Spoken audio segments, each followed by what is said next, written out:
Hi brothers, అందరికి నమస్తే. Welcome to my channel. నా పేరు రమేష్, నాది మైత్కూరు. నేను కోవిడ్ డ్రైవర్ అయితే పనిచేస్తున్నాను అనమాట. నాకు తెలిసిన విషయాలు అయితే ఇంకా నేను మీకు షేర్ చేస్తా, మీతో పంచుకుంటాను అనమాట. కోవిడ్ ఏం జరిగేది.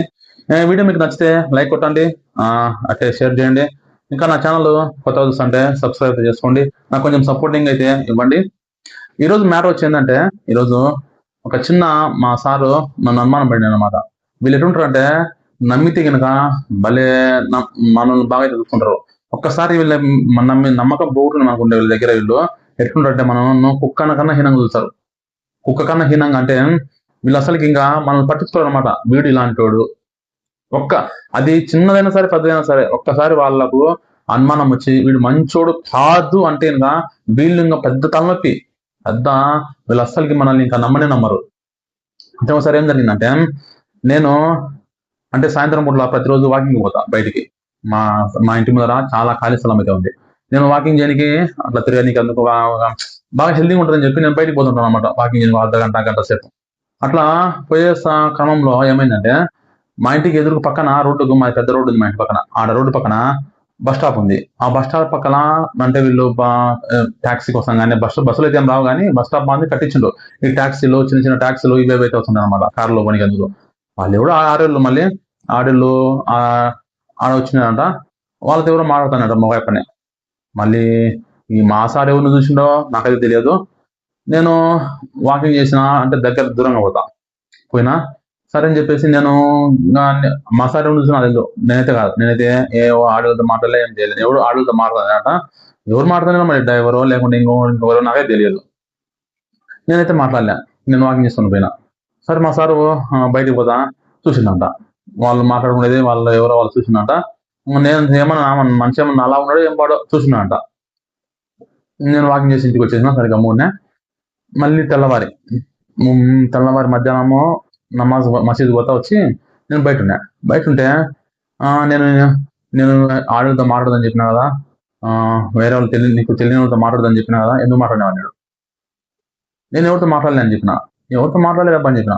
సరే అని చెప్పి ఇంకా లోపలికి వెళ్ళిపోయాడు. నేనేం మాట్లాడలేదు బాబాయ్ ఎవరితో, నాతో కోపంగా వెళ్ళిపోయాడు, లోపలికి పోయాడు. నాకు అదే పడింది. నేను ఎవరితో ఆడలతో మాట్లాడినా, నేను ఎప్పుడు మాట్లాడినా స్వామి? నేను అసలు ఏ ఆడలతో మాట్లాడలేదే. నేను పోయి వాకింగ్ చేసుకుని వచ్చి రూమ్లోకి వచ్చినానే. నా సార్ ఎందుకు అన్నాడు? మనం తప్పు చేయలే, ఎందుకు అన్నాడు? ఏ తప్పు చేయనప్పుడు మనకి ఎందుకు భయము? ఎందుకని నాకు ఆ రోజు నైట్ అంతా అది ఆలోచన పడింది. సరే ఖచ్చితంగా రేపు అడగాలనుకుంది. మ్యాటర్ అయింది, ఇది ఎందుకు అన్నాడు, ఖచ్చితంగా అడగాలని చెప్పేసి నేను అంటే వాళ్ళు మసీదు వచ్చినప్పుడు కొంచెం నిమ్మలంగా ఉంటారు అనమాట. మసీదు వచ్చాను కదా, కోపంగా లేకుండా కొంచెం బాగా ప్రశాంతంగా ఉంటారు అన్నమాట. సరే మసీదు పోతాను కదా, అప్పుడు అడుగుదాం అని చెప్పేసి బయటకు వచ్చిన. తెల్లవారు మసీదు పోయేటప్పుడు సాయంత్రం పూట వాకింగ్ పోదామని చెప్పి నేను వచ్చినట్లు బయట ఉన్నా. మా సార్ వచ్చిండు. మసీదు వచ్చినట్టు నేను అడిగిన, సార్ మీరు నిన్న బాబా మీరు దేని గురించి మాట్లాడండి అని నేను చెప్పిన. ఒక 5 నిమిషాలు మీతో మాట్లాడచ్చా అని అంటే మాట్లాడని చెప్పాడు. నిన్న మీరు అన్నారు కదా, నేను ఆడలతో మాట్లాడద్దు, నీకు తెలియనితో మాట్లాడద్దు అన్నావు కదా, నేను ఎవరితో మాట్లాడినా బాబా, నేను ఎవరితో మాట్లాడితే మీరు చూసినా అని చెప్పిన. ఆడలతోనో మొగలతోనని. నువ్వు నిన్న మసీదు బస్ స్టాప్ దగ్గర ఆడలతో మాట్లాడి నేను చూసినా అన్నాడు. నాకైతే ఇంకా ఒక పక్క ఏం చెప్పాలి, నేను మాట్లాడలే, నేను కాదు అంటే నాకు ఆశ్చర్యం వేసింది. అమ్మ నేను ఎవరితో మాట్లాడినా, నేను ఎవరితో మాట్లాడలేదే చెప్పిన. బాబా నేను కాదు, నేనైతే ఎవరితో మాట్లాడలే, నాకు మాట్లాడాల్సిన అవసరం కూడా లేదు, నేను మాట్లాడను, అట్లాంటి నేను అలాంటి అలవాటు నాకు లేవు అని చెప్పిన. మళ్ళీ నేను ఎవరిని చూసినా నువ్వే అన్నాడు. నేను కాదు, నేను కాదు బాబా, నేను మాట్లాడలేని చెప్పిన. అంటే మళ్ళీ నాకేం తెలుసు ఎవరో రోడ్డు నెంబర్ పోతా అంటారు, మాట్లాడుతారు అందరు. వాళ్ళు రోడ్డు నెంబర్ అందరూ మాట్లాడేందరూ నేనే మాట్లాడుతున్నా, నాకేం తెలుసు కదా. నాకు తెలుసు బాబా ఎవరు మాట్లాడారు నాకు తెలుసు అని. లేదు నువ్వే అనుకున్నాను. నేను కాదని చెప్పిన. నేను ఒకటే మాట చెప్పిన, నువ్వు బాబా మీరు నమ్మండి నమ్మకపోండి, ఇప్పుడు వచ్చి 1.5 సంవత్సరం అయిపోతుంది. 1.5 సంవత్సరంలో నేను ఏ రోజైనా కూడా ఇంట్లో ఉండే పని మనుషులతో కానీ, మా ఇంట్లో ఉండే పని మనుషులతో కానీ, బయట వాళ్ళతో కానీ మీరు ఎప్పుడూ నేను మాట్లాడని చూసిండ్రా చెప్పండి. ఒకవేళ మీరు ఏమన్నా పనిని చెప్తే పని జమి అవ్వడమో, ఇంకా ఏమైనా దానికి ఓన్లీ మాట్లాడని చెప్తే నేను ఎప్పుడైనా మాట్లాడింది కానీ, ఈ సరౌండింగ్ లో కానీ ఎప్పుడు నేను మాట్లాడింది మీరు చూసిందాన్ని లేదన్నాడు. మరి మీరు ఏదన్నా బాబా అంటే లేమో, నువ్వు అనుకున్నాను. నేను చెప్పిన, నా ప్రాణం పోయినా కూడా బాబా అలాంటి పనులు అయితే నేను చేయను. నేను మాట్లాడను. నాకు ఆ మాట్లాడాల్సిన అవసరం కూడా లేదు. నేను కువైట్కి వచ్చింది డబ్బులు సంపాదించుకోనికి. నాకు 2 పిల్లలు ఉన్నారు. వాళ్ళకి డబ్బులు సంపాదించాలి, వాళ్ళకి మంచి భవిష్యత్తు కావాలా, నేను వాళ్ళని బాగా చదివించుకోవాలా.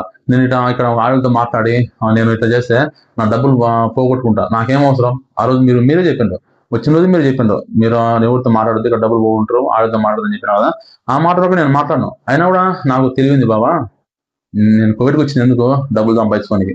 అయినా కూడా నా ఇంటి దగ్గర భార్య ఉంది, వాళ్ళు నమ్ముకుంటారు. నేను ఇలాంటి పని ఎందుకు చేస్తా? నేను అసలుకు నా ప్రాణం పోయినా కూడా బాబా ఇలాంటి పని చేయను. అందులో ఇంకొక మాట చెప్పంటారు మా సార్కి, బాబా నేను ప్రతిరోజు బైబిల్ చదువుకుంటా. నేను ఇది ఎందుకు చెప్తున్నా అంటే, అంటే నేను చేసి చెప్తున్నాను అనమాట. నాకు తెలిసింది నేను చెప్తున్నా. నేను క్రిస్టియన్ ఇదని మీకు చెప్పట్లే. నేను చేసి చెప్తున్నాను డైలీ. నా రొటీన్ లైఫ్ లో నేను చేసేది చెప్తున్నాను అనమాట. చెప్పిన, బాబా మీరు నమాజ్ అయితే పోతారో, ఖురాన్ అయితే చదువుకుంటారో, నేను కూడా ప్రతిరోజు నేను బైబిల్ చదువుకుంటా. నేను బైబిల్లో ఉన్నటువంటి దాన్ని ఫాలో అవుతా. అది బైబిల్లో ఇతర పరస్త్రీతో మాట్లాడకూడదు. పరస్త్రీ వ్యామోహం అది మంచిది కాదు. నేను చేయను. నేను ప్రతిరోజు చదువుకుంటా కాబట్టి, ప్రేయర్ చేసుకుంటా కాబట్టి నేను ఇలాంటి పనులు చేయను. నేను బైబిల్ని ఫాలో అవుతా కాబట్టి అది తప్పు. కాబట్టి నేను చేయను. మెయిన్ రీజన్ ఏంటంటే, నేను కోవిడ్కి వచ్చింది నేను డబ్బులు సంపాదించుకోనికి, ఉన్న అప్పులు కట్టుకోనికి, నా పిల్లలను బాగా చదివించుకోనికి. నా కాన్సెప్ట్ అది. నా మైండ్లో అది ఉంది తప్పితే నేను ఇట్లాంటి పనులు చేయను. నేను అసలు బాగా వివరంగా చెప్పాను అనమాట. చూసుకోండి, మా పైన సిసి కెమెరా ఉంది. సిసి కెమెరా అర్థం కనబడుతుంది. నేను ఒకసారి ఇంట్లోకి పైకి పోయినాను అనమాట. మా సార్ వాళ్ళ అత్తల ఇంట్లో సిసి కెమెరా టీవీ ఉంది. ఏదో పని చెప్పింటే అవి పని చేయడానికి అని పోయినాం. మనం ఇంటి వెనుక వాళ్ళు ఉండరు.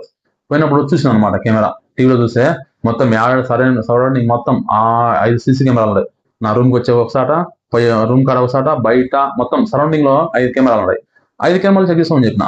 5 కెమెరాల్లో చెక్ చేసుకోండి బాబా, నేను ఎప్పుడు బయటకు పోయినా, ఎప్పుడు నేను లోపలికి వచ్చినా అంటే నేను జూమ్ చేసుకోండి, అది కనబడుతుంది, అర్థం కనబడుతుంది కదా. ఆ కెమెరా చెక్ చేయండి, కెమెరా తిప్పి చెక్ చేసుకోండి, అది నేనా కాదా. ఇంకొకరు మీకు డౌట్ క్లియర్ అయిపోతుంది కదా. నాకైతే అటువంటి ఉద్దేశం లేదు, ఉండబోదు. నేను ఇంకా నా ప్రాణం పోయినా కూడా నేను ఆడతో మాట్లాడడం కానీ, వాళ్ళు ఇలాంటి ఇల్లీగల్ కాంటాక్ట్ పెట్టుకోవడం కానీ నేను అసలు చేయను బాబా అని ఒకటే మాట అప్పుడు చెప్పాను అనమాట. చెప్పేసింటే, సరే రమేష్ సారీ, నువ్వే అనుకున్నా నేను, ఏం ఫీల్ కావద్దని అన్నాడు. నేనే ఫీల్ కాను బాబా, మీరు అడిగింది మంచిదైంది. నాకు ఇంకా మీరు అడిగిండ్రు, నేను మీకు వివరంగా చెప్పిన, ఇది నా పొజిషన్, ఇది నా నా నా పరిస్థితి ఇది బాబా, నేను ఇలా ఉంటా అని నేను చెప్పిన మీకు. ఇంకా మీరు అడిగిందే, నన్ను అడిగిందే మీరు మంచిదైంది. నేను ఇలాంటి పనులు చేయను బాబా, ఎప్పుడే కానీ చేయను నేను మీరు ఇంకా నేను ఉంటాను, మీ దగ్గర పనిచేస్తాను కదా, ఎప్పుడైనా కూడా మీరు చూసుకోండి. కావాలంటే నా సెల్ ఉన్నాయి, 2 సెల్లు ఉన్నాయి అక్కడ. మీరు ఇచ్చిన సెల్ ఒకటి, నా సెల్ పర్సనల్ సెల్ ఒకటి, సెల్ మీకు ఇచ్చా, చూసుకోండి. ప్రతి నెంబర్ చెక్ చేసుకోండి, నాకేం ఇబ్బంది ఏం లేదు. ఒకవేళ మీరు అన్నట్టుగా నేను వేరే మాట్లాడుతుందా చేస్తా ఉంటే నెంబర్లు ఉంటాయి కదా, చూసుకోండి. సెల్ తీసుకొని నా ప్రతి నెంబర్ చెక్ చేసుకోండి, ఎవరెవరి నెంబర్లు, ఈ నెంబర్ ఎవరిది అడగండి, మీరు నేను చెప్తాను నెంబర్. అంతే తప్పితే నేను ఎటువంటి తప్పులు కానీ ఎటువంటి పనులు చేయను బాబా. మీరు నన్ను బాగా చూసుకుంటారు కాబట్టి నేను కూడా మీకు అట్లా గౌరవంగా ఉంటాను. నేను ఇలాంటి పనులు చేయను. నేను వచ్చిన డబ్బులు సంపాదించుకోండి బాబా అని చెప్పిన. మా బాబా అప్పుడైతే ఇంకా అప్పుడు నన్ను నమ్మడం ఎక్కువ చేసిన అనమాట. ఇంకా బాగా అంటే ఇంకా బాగా మంచి వ్యక్తి, మంచోడు అనే కిందికి చేసి, ఏమన్నా మనకు కావాల్సినట్టయితే అడిగిదా నెంబడే, ఇది నాకు ఇది ఫలాంటి కావాలా బాబా అంటే, ఇది లేదు ఇప్పుడు కాదులే మళ్ళీ చూద్దాంలే అనేది కాదు. సరే ఇది తీసుకొస్తానని చెప్పేసి సాయంత్రం పొద్దున అని ఇట్లా తేవడం కూడా మంచిగా చూసుకుంటాం అనమాట. మనం ఎంత నమ్మకంగా ఉంటే కోవిటల దగ్గర, అంత వారు మనల్ని బాగా చూసుకోవడం కానీ, ఇంకా మన పట్ల నమ్మకంగా ఉండడం కానీ, మనకేం తీపడం కానీ అట్లయితే వాళ్ళు చూసుకుంటారు అనమాట. అది మా బాబా నన్ను అనుమానించినప్పుడు నేనైతే మొత్తం వివరంగా చెప్పేసిన, చెక్ చేసుకోమని చెప్పిన సిసి కెమెరాలు. అందుకు అప్పుడు అంటే నన్ను బాగా మా సారు నమ్మిండు అనమాట. వాళ్ళ పిల్లలను, ఆడపిల్లలు ఉంటారు అనమాట, రాత్రి 10 గంటలప్పుడు 10:30 ఎక్కడన్నా వాళ్ళ ఫ్రెండ్స్ ఇంటికి కానీ, ఇంకా వాళ్ళ దివాణీలకు కానీ పోతుంటారు కదా, నేను కొన్ని వదలకు వస్తా. రాత్రి 10:30, 11, 12 అయినా కూడా వాళ్ళ మా సార్ పిల్లలు అయినా కూడా నేను కూడా వాళ్ళ పట్ల నన్ను ఒక సిస్టర్స్ చూసుకుంటాను అనమాట. ఇప్పుడు మా సార్ కదా, వాళ్ళ పిల్లలని కూడా నేను ఒక సిస్టర్స్ లాగా, నా సిస్టర్స్ మాదిరి నేనైతే వాళ్ళని చూసుకుంటాను అనమాట. కాబట్టి వాళ్ళే కాదు, ప్రతి ఒక్కరు నా సిస్టర్స్ అనుకుంటా. కాబట్టి అదే మనం ఎప్పుడైతే ఇంకా మనం మంచిగా ఉంటామో, మనం నీతిగా, నమ్మకంగా, నిజాయితీగా ఉంటామో, అప్పుడు మన నీతి నిజాయితీ కూడా మనల్ని వాళ్ళు తెలుసుకుంటారు అనమాట. మనల్ని కూడా నమ్మడం కానీ చేయడం అయితే ఉంటది. ఇది జరిగింది. వీడియో మీకు నచ్చితే లైక్ కొట్టడం మాత్రం మర్చిపోద్దు brothers. Thank you so much.